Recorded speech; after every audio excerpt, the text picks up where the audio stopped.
Good morning all of you. Myself Dr. Preeti Jaiswal and today my topic is multisensory teaching. आज हम multisensory teaching के बारे में जानेंगे. Firstly, concept of multisensory teaching. Multisensory learning is the theory that individuals learn better if they are taught using more than one sense modality. Multi sensory learning एक ऐसा सिद्धांत है जिससे हम व्यक्ति को बेहतर तरीके से सिखा सकते हैं या एक से अधिक अर्थों में जिसका वो एक से अधिक अर्थों में प्रयोग कर सकता है. मल्टी सेंसरी टीचिंग को वक्त के लिए वक्त यूज़ किया जाता है. VAKT means visual, auditory, tactile and kinesthetic. कि मीन्स वक्त है क्या? मीन्स देखना, सुनना, करना और स्पर्श करना.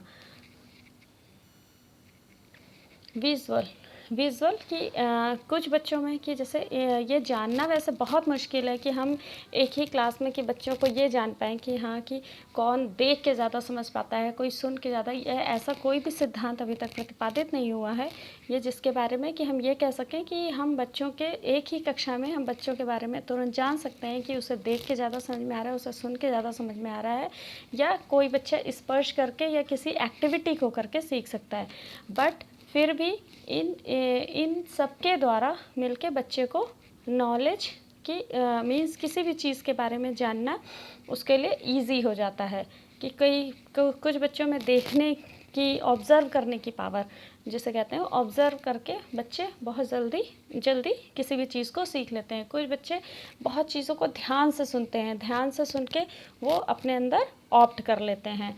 टच करके सीखना कि टच करके कि किसी भी चीज़ को टच करके या छू के या कोई काम करके पता चल जा रहा है और फिर वो चीज़ उनके माइंड में सेट हो जा रही है. काइनेस्थेटिक की मूवमेंट की किसी भी चीज़ के बारे में करना, पहले देखना, जानना, सुनना और उसके बारे में उसको अपने मूवमेंट में लाना. काइनेस्थेटिक मीन्स कि वक्त के थ्रू हम मल्टी सेंसरी लर्निंग को डेवलप कर सकते हैं. Multi sensory learning is different from learning style which is the theory that people can be classified according to their learning style. कि आप बच्चे को मल्टी सेंसरी लर्निंग जो है सीखने की शैली से अलग है, जो कि एक सिद्धांत है. उसको सीखने के लिए हम ऑडियो, उसको बच्चे को सिखाने के लिए, सीखने के लिए हम ऑडियो, विजुअल और काइनेस्थेटिक लेवल से इस्तेमाल किया जा सकता है. हालांकि ऐसा कोई सुसंगत प्रमाण नहीं है, जैसा कि हमने पहले भी बताया मैंने कि ऐसा कोई सिद्धांत नहीं है कि जिससे कि हम कि ये कह सकें कि हाँ कि इन चीज़ों को यूज़ करके या इन सबको मिक्स करके कि देखने की, सुनने की, समझने की क्षमता डेवलप हो जाती है या वो है उससे बच्चा बहुत जल्दी सीख जाता है. बट इसके बेहतर परिणाम एजुकेशन में, शिक्षा में या सीखने में मिलते हैं. According to the UK Independent Review of the Teaching of Early Reading, Rose Report 2006, multisensory learning is also effective because it keeps students more engaged in their learning. UK की स्वतंत्र शिक्षा समीक्षा 2006 के अनुसार शिक्षण की बहुआयामी शिक्षा भी प्रभावी है क्योंकि यह छात्रों को उनके सीखने में अधिक व्यस्त रखती है. क्योंकि फॉर एग्जांपल कि हम छोटे बच्चों को ले लें. छोटे बच्चे क्या करते हैं कि अगर हम उन्हें सिर्फ राइटिंग का काम देंगे, राइटिंग करने को दे रहे हैं, होमवर्क करने को दे रहे हैं, तो वो बहुत जल्दी बोर हो जाते हैं कि राइटिंग ही करनी है, इसके अलावा हमें कोई और काम नहीं है. बट अगर हम उसे किसी एक्टिविटी के थ्रू सिखाएं तो वो इंटरेस्ट ज़्यादा लेते हैं. तो कि ये कि एजुकेशन में मल्टी सेंसरी टीचिंग रोल बेहतर प्ले करती है. According to UK department of education 2010 की रिपोर्ट के अनुसार कुछ डिपार्टमेंट ऑफ एजुकेशन ने उन कार्यक्रमों के लिए कुछ मुख्य मानदंड स्थापित किए जो स्कूली बच्चों को व्यवस्थित सिंथेटिक विद्या देने को उपयोग में पढ़ाने में सिखाते हैं. इसमें एक आवश्यकता शामिल ये है कि सामग्री एक बहुसंवेदी दृष्टिकोण का उपयोग करती है ताकि बच्चे एक साथ दृश्य, श्रव्य और काइनेस्थेटिक गतिविधियों से विभिन्न प्रकार से सीखें जो आवश्यक ध्वनि, ज्ञान और कौशल को सुरक्षित करने के लिए डिज़ाइन किए गए हैं. जैसे कि आप देख पा रहे हैं स्टूडेंट बेनिफिट की यहाँ पे एक चार्ट दिखाई दे रहा है जिसमें student benefits from an approach to education and engages all of their senses. Means कि ये 5 सेंसेस जो हैं touch, sight, hearing, smell and taste, इनके थ्रू ये जो 5 सेंसेस है ये जब भी हमको सीखने के लिए या समझने के लिए किसी भी चीज़ को काम करने के लिए कोई भी शुरू करते हैं कुछ भी करते हैं तो ये हमारी 5 सेंसेस उसमें मेन रोल प्ले करती हैं कि ये एक्टिव रहती हैं, पूरी तरह से एक्टिव रहती हैं। Then multi sensory teaching techniques. If a child is not learning in the way you teach, change your teaching strategy and teach the child in the way he learns। यदि कोई बच्चा आपके सीखने के तरीके से आपके सिखाने के तरीके से नहीं सीख रहा है तो हमें क्या करना चाहिए, तो हमें अपनी शिक्षण नीति में चेंज करना चाहिए, ना कि बच्चों को मोल्ड करने की, बच्चों को चेंज करने के तरीके को बच्चे को सिखाने के लिए हमें अपने तरीक़ों में चेंज लाना चाहिए, ना कि हमें बच्चे को चेंज करने की कोशिश करनी चाहिए। क्योंकि हो सकता है कि हम जिस तरह से सिखाने की कोशिश कर रहे हों वो उसका लेवल ही ना हो, हम उसे कि बोल के या लिख के कि हाँ कि हमें लगता है ऐसा कि हम लिख के सीखते हैं तो बच्चा भी हमारा लिख के सीख जाएगा या वो है, ऐसा नहीं है, ऐसा पॉसिबल नहीं होता है। कि हो सकता है बच्चे की ऑब्जर्विंग पावर बहुत तेज़ हो तो कि वो ऑब्ज़र्व करके जो चीज़ हम लिख के सीख रहे हैं वही दूसरा बच्चा ऑब्ज़र्व करके सीख जा रहा है। तो this is a multi sensory teaching technique. Multi sensory techniques are frequently used for children with learning differences. Studies for the National Institute of Child Health and Human Development have shown that for children with difficulties in learning to read, a multisensory teaching method is the most effective teaching method। सीखने के अंतर वाले बच्चों के लिए बहुविषयक तकनीकों का अक्सर उपयोग किया जाता है। ऐसा national Institute of Child Health and Human development के अध्ययनों से पता चला है कि बच्चों को पढ़ना सीखने में कठिनाइयों के लिए एक मल्टी सेंसरी टीचिंग जो है वो बहुत ही प्रभावी साबित हो सकती है। मीन्स कि चाइल्ड अपने national Institute of Child Health and Human development ने जो रिसर्चेस की उसमें भी ये पाया गया कि बच्चों को अगर हम उनके तरीके से सीखने के लिए छोड़ देंगे कि वो किस तरह से सीखना चाहते हैं तो बच्चे बेहतर तरीके से सीख सकते हैं।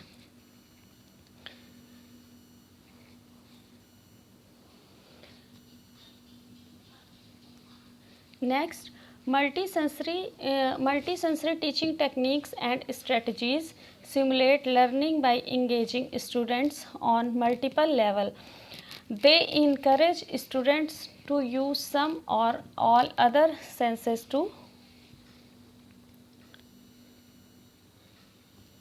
gather information about a task, link information to ideas they already know and understand, perceive the logic involved in solving problem, learn problem solving task, tap into non-verbal reasoning skill, understand relationship between concept, store information and store it for later recall।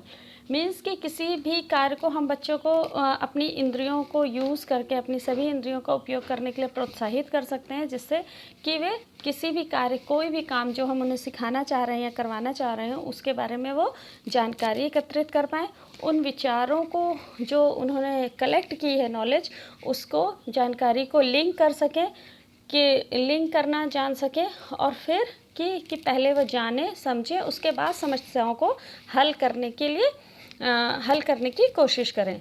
समस्या समाधान करने के लिए कि क्या क्या किया जा सकता है उसके बारे में सोच सकें, लॉजिकल स्किल को यूज़ कर सकें, अशाब्दिक तर्क कौशल को यूज़ कर सकें, अवधारणाओं के बीच में संबंध स्थापित कर सकें। कि फॉर एग्ज़ाम्पल कि हम कह सकते हैं कि हमने किसी बच्चे को बोला कि तुम इस तरीके से ये काम करो, ठीक है। फॉर एग्ज़ाम्पल कि एप्पल है, एप्पल को इस तरीके से कट करो तो ये ढंग से सीधे सही तरीके से कटेगा। बट बच्चे को लगता है कि हमें काट के कि हम उसे कट नहीं करेंगे, हम बिना कट किए ही हम उसे खाएंगे तो हमें उसका टेस्ट ज़्यादा पता चलेगा।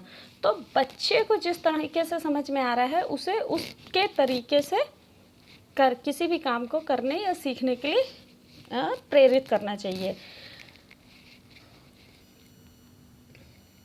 Next is using a multi sensory teaching technique means helping a child to learn through more than one sense. Most teaching techniques are done using either sight or hearing. The child sight is used in reading information, looking at next picture or reading information based from the board. The hearing senses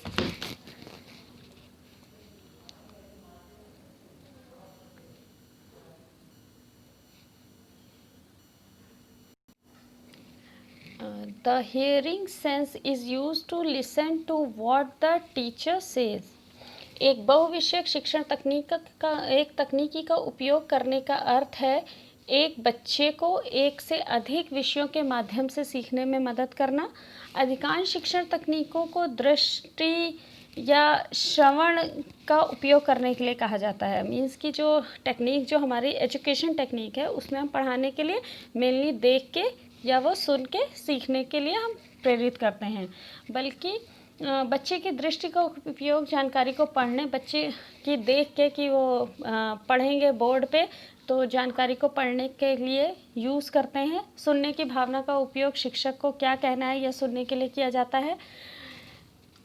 कभी कभी बच्चे की श्रवण प्रक्रिया कमज़ोर हो सकती है, जैसे कि देखा जाता है कि क्लास में कुछ बच्चे की अटेंशन क्रिएट नहीं कर पा रहे हैं किसी भी चीज़ के लिए। जब टीचर पढ़ा रही है या कुछ भी समझा रही है तो उन्हें समझ में नहीं आ रहा है, तो हो सकता है कि उसकी ऑडिटरी लेवल जो है जिसके बारे में हमने बात की, ऑडिटरी लेवल जो है वो उसे उस लेवल पे यूज़ नहीं कर सकता हो। बट ऐसा नहीं है कि वो सीख नहीं सकता।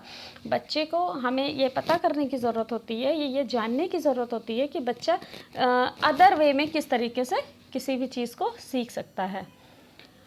Now some of the multisensory techniques which could be used to assist a student in his her learning to stimulate visual reasoning and learning, दृश्य तर्क और सीखने को प्रोत्साहित करना। किस तरीके से हम कर सकते हैं? Paper, poster, model, projection screen और कंप्यूटर फ्लैश कार्ड के थ्रू हम बच्चों को सिखा सकते हैं। ग्राफिक्स के थ्रू सिखा सकते हैं उन्हें। Art lesson, art, picture, videos student create कर सकते हैं कि अगर वो उसमें इंटरेस्ट लेते हैं तो फिर इनके थ्रू काम करके सीख सकें। नेक्स्ट है ऑडिटरी टेक्निक। ऑडिटरी टेक्निक में हम क्या यूज़ कर सकते हैं? कौन सी टेक्निक होती है? Book on tape, peer assisted reading, paired reading and computerised text reader. कि मीन्स किताबें जो बुक्स हैं उनको टेप कर सहकर्मी की सहायता से पढ़ना, या कंप्यूटरीकृत पाठ की हमने फॉर एग्जांपल पीपीटी बनाया, पीपीटी आप लोगों को पोस्ट कर दिया और पीपीटी को देखकर आप लोगों ने किसी भी चीज़ के बारे में या जो भी टॉपिक है उसके बारे में नॉलेज ले ली। ऑडियो बना के, ऑडियो के थ्रू ऑडियो टेक्निक यूज़ की जा सकती है कि ऑडियो बना के बच्चों को एजुकेशन दी जा सके। नेक्स्ट है tactile technique method. Tactile technique method is multisensory techniques that involve using the senses of touch are called tactile method. Sand trace, raised line paper, texture object. Sand trace means कि रेत के through कौशल की बच्चे किसी भी चीज़ को सीखने के लिए मोटर के थ्रू या घर में जो भी चीज़ें हैं उनका यूज़ करके कि किस तरह से उन्हें छू के समझ के उंगलियों से या पेपर पेंट और पहेलियों से या लाइनों के थ्रू कि किस तरह से सीख सकते हैं। मिट्टी और मूर्तिकला सामग्री जैसे मॉडलिंग सामग्री कि किसी भी मिट्टी के थ्रू चीज़ों को बना के उन्हें सिखाना कि ये क्या है। नेक्स्ट, गणित कौशल सिखाने के लिए संख्या मूल्यों का प्रतिनिधित्व करने के लिए जोड़ तोड़ नामक छोटी सामग्री का उपयोग करना। कि मीन्स कि अगर हमें संख्या सिखानी है, फॉर एग्जांपल नंबरिंग उन्हें सिखानी है, नंबरिंग सिखाने के लिए कि हमने छोटी छोटी चीज़ें कि बना के मिट्टी की ही अगर हम सिखा रहे हैं, या मिट्टी के गोले बना लिए या वो है, फिर उन्हें काउंट करके कि बच्चों को संख्या का ज्ञान कराना।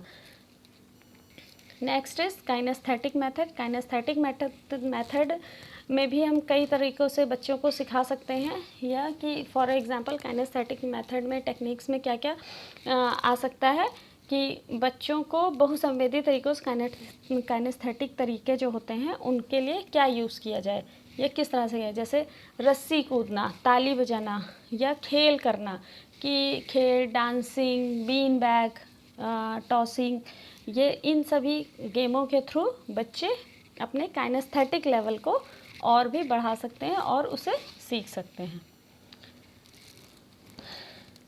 देन जैसा कि हम लोगों ने मल्टी सेंसरी टीचिंग के बारे में बात की, तो हमें क्या समझ में आया कि मल्टी सेंसरी टीचिंग जो है वो मेनली बेस्ड है visual, auditory, kinesthetic and tactile.